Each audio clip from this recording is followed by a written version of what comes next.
Hi friends, welcome to Wings of Man. இன்றைக்கி நம்ம சேனலில் 2025ஆம் ஆண்டுடைய முதல் சந்திர கிரகணம் பற்றின ஒரு சின்ன அப்டேட் தான் பார்க்க போகிறோம். இந்த சந்திர கிரகணம் நடக்கக்கூடிய சரியான இந்திய நேரம் என்ன, கர்ப்பிணிகள் என்ன விஷயங்கள் எல்லாம் கண்டிப்பாக செய்யவே கூடாது அப்படிங்கிறத இந்த வீடியோவில் நான் சொல்லியிருப்பேன். ஸோ வீடியோ ஸ்கிப் பண்ணாமல் பாருங்கள். சந்திர கிரகணம் அப்படின்னா சூரியன், சந்திரன், பூமி இது மூணுமே ஒரே நேர்கோட்டில் சந்திக்கும் பொழுது சூரியனுக்கும் சந்திரனுக்கும் இடையில் பூமி வரும். இந்த நேரத்தில் பார்த்திங்கன்னா சூரிய ஒளி சந்திரன் மேலே படாத வண்ணம் பூமி மறைச்சிட்ருக்கும். ஸோ பூமியோட நிழல் தான் சந்திரன் மேலே படும். இந்த ஒரு நிகழ்வை தான் சந்திர கிரகணம் அப்படின்னு சொல்கிறோம்.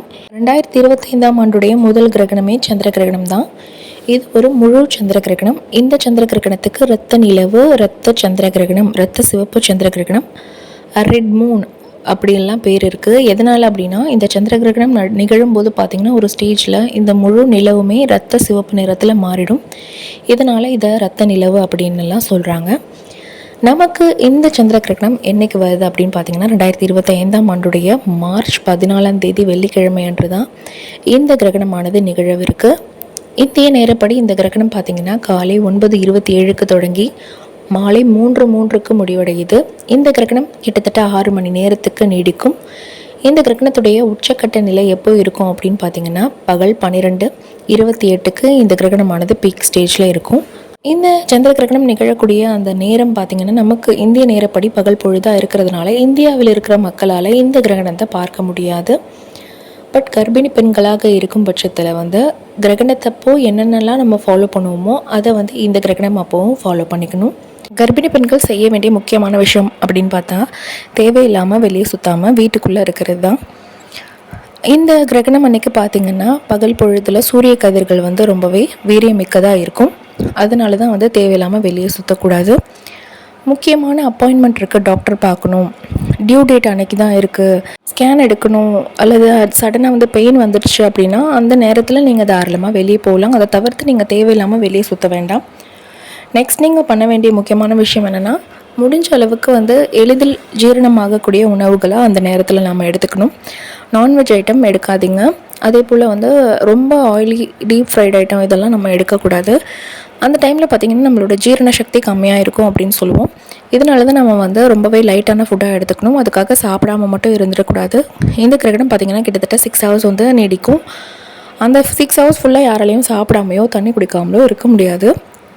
சிலர் பயந்துக்கிட்டு கிரகணம் அப்போது சாப்பிட்டா ஏதாச்சும் ஆகிடும் அப்படின்லாம் நினைக்கிறாங்க. அது தவறான கருத்து. ப்ரெக்னெண்ட்டாக இருக்கும் போது பார்த்திங்கன்னா அப்பப்போ நமக்கு பசிக்கும். அதுவும் இல்லாமல் டாக்டர்ஸ் கொடுக்குற சப்ளிமெண்ட்ஸ் எல்லாம் நம்ம கரெக்டாக எடுத்துக்கணும். இதுக்காக வச்சு நம்ம கரெக்டாக அந்தந்த வேலைகளுக்கு உணவை எடுத்துக்கணும். முக்கியமாக தண்ணி நீங்கள் அந்த டைமில் நிறைய எடுத்துக்கிறது ரொம்பவே நல்லது. நேர ஆகாரம் எடுத்துக்கலாம். நிறைய பேர் தூங்குறதுக்கே பயப்படுவாங்க கிரகண நேரத்தில். அந்த மாதிரி கிடையாது. நீங்கள் தூங்குறது ரொம்பவே ஒரு பெஸ்ட்டான விஷயம். கிரகணம் நடந்துட்டு இருக்கும்போது நம்ம முழிச்சிட்டு இருந்தோம் அப்படின்னா தேவையில்லாத எண்ணங்கள் நமக்கு வரும். கிரகணம் நடந்துட்டுருக்கே, நமக்கு ஏதாவது ஆகிடுமோ, நம்ம குழந்தைக்கு ஏதாவது பாதிப்பு வருமோ, அப்படி இப்படின்னு நிறைய negative energies, negative vibration, negative thoughts நம்மளை சுற்றி இருக்கும்.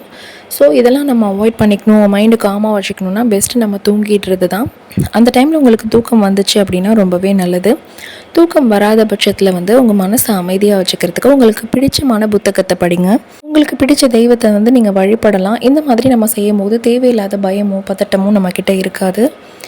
எந்த ஒரு விஷயமும் இல்லாமல் நம்ம தேவையில்லாமல் பயந்தோம் அப்படின்னாலே நமக்கு ப்ரெக்னென்சி டைமில் தேவையில்லாமல் அந்த பிளட் ப்ரெஷர் ரைஸ் ஆகும். இதெல்லாம் பார்த்திங்கன்னா நார்மலாக நம்ம குழந்தைக்கு நல்லது கிடையாது. இதனால தான் நம்ம மனசை அமைதியாக வச்சுக்கிறதுக்காக இந்த டிப்ஸ் எல்லாம் நான் சொல்கிறேன். முடிஞ்ச அளவுக்கு இந்த டிப்ஸை நீங்கள் ஃபாலோ பண்ணுங்கள். கூடுமான வரையில் தூங்கிடுங்க. அந்த டைமில் உங்களுக்கு தூக்கம் வராத பட்சத்தில் நான் சொன்ன மாதிரி புத்தகம் படிங்க. உங்களுக்கு பிடிச்ச தெய்வத்தை நீங்கள் வழிபடலாம். இந்த மாதிரி பண்ணும்போது மனசு ரொம்பவே காமாக இருக்கும். டிவி பார்க்கலாமா, லேப்டாப் யூஸ் பண்ணலாமா, மொபைல் பார்க்கலாமா அப்படின்லாம் கேட்குறீங்க. டிவி பார்க்குறதுனால எந்த பிரச்சனையும் இல்லை. பட் டிவி சுவிட்ச் ஆன் பண்ணும்போது கிச்சனில் இருக்கீங்க, மிக்ஸி ஆன் பண்ணுறீங்க, இண்டக்ஷன் ஸ்டவ் ஆன் பண்ணுறீங்க அப்படிங்கும்போது கை ஈரம் இல்லாமல் பார்த்துக்கோங்க. இது நார்மல் டேஸ்லேயும் நீங்கள் கவனிக்க வேண்டிய விஷயம்.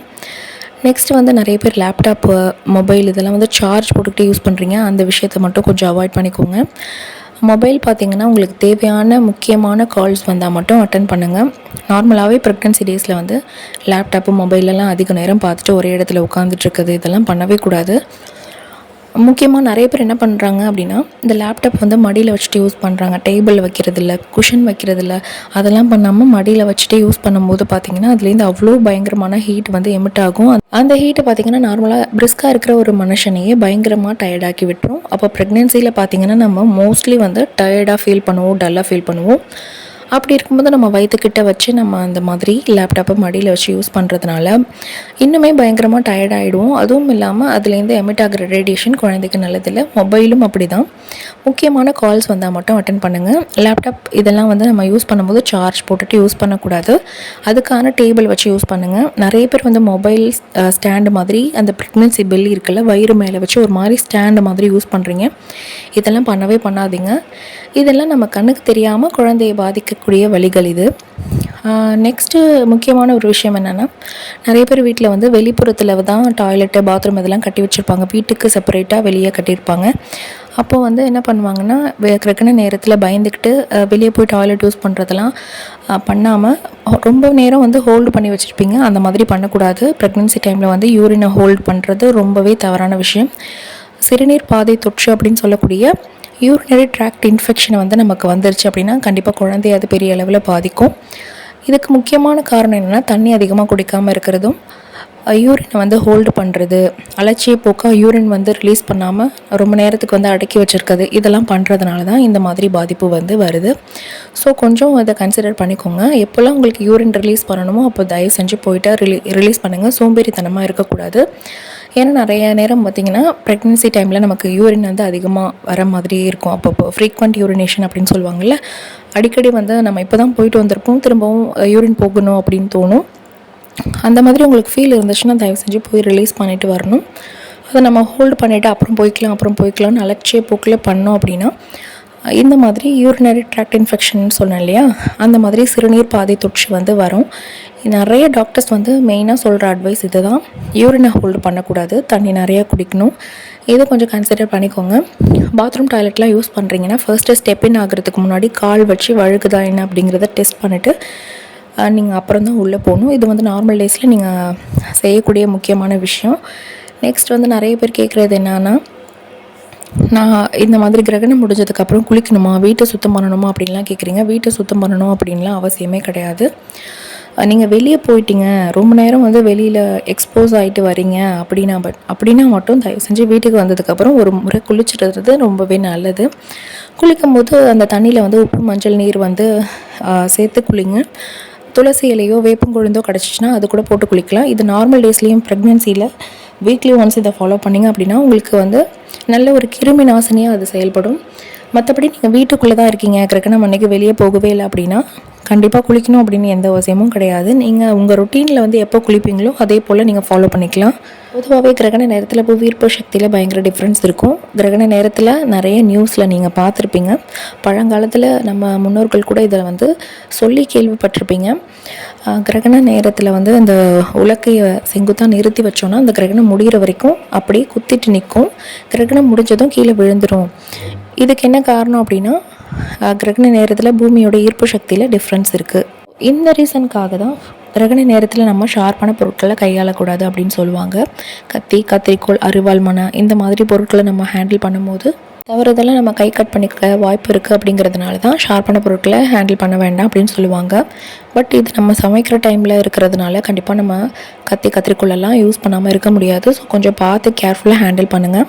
இந்த வீடியோவில் நான் ஷேர் பண்ண சின்ன சின்ன டிப்ஸ் எல்லாமே உங்களுக்கு ரொம்பவே யூஸ்ஃபுல்லாக இருந்திருக்கும் அப்படின்னு நான் நம்புகிறேன். கண்டிப்பாக இந்த வீடியோ பிடிச்சிருந்தால் மறக்காமல் நம்ம சேனலை சப்ஸ்கிரைப் பண்ணிக்கோங்க. தேங்க்யூ ஸோ மச் ஃபார் வாட்சிங்.